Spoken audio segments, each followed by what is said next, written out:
Well, Israel is one of the loudest voices calling for a tougher line on Iran's nuclear program, but Israel's own nuclear capability has never been put to inspection.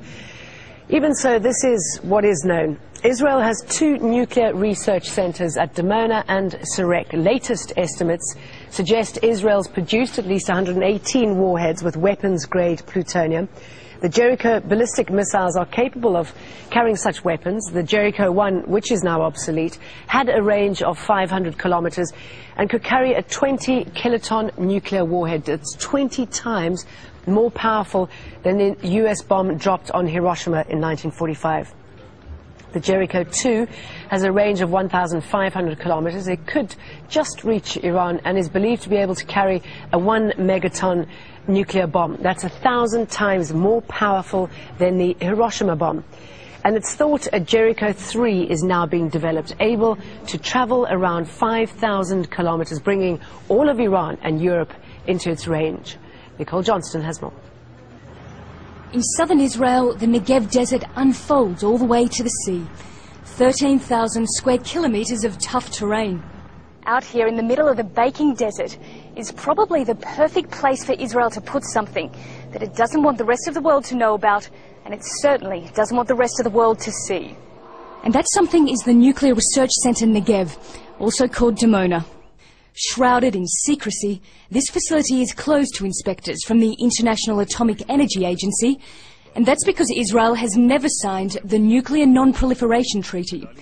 John Large is a nuclear expert and says despite the election of President Obama in the US, it's unlikely Israel will ever come clean about exactly what goes on at Dimona. But you can't change the lobby, the industrial military complexes of America, that incredibly powerful political group. Your generals don't change. They take years to change. Your president can change quickly.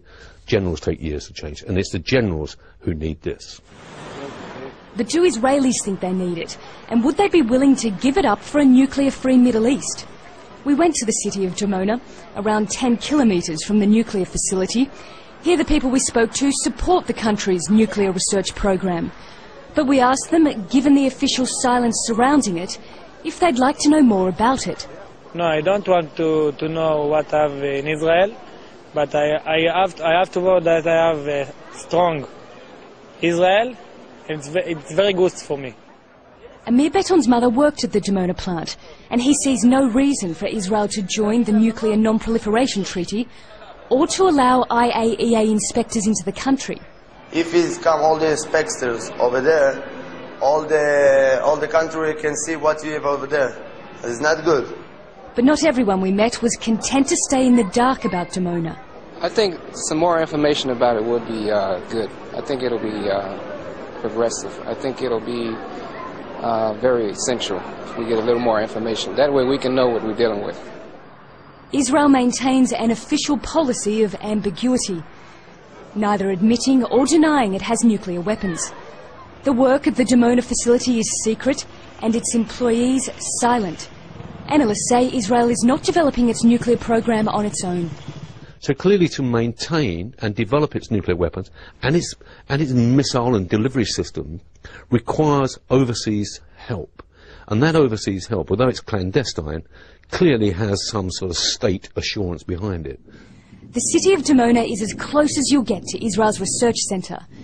And while the West focuses on Iran, Israel's nuclear program goes on unchecked, far from the spotlight. Nicole Johnston, Al Jazeera, Dimona.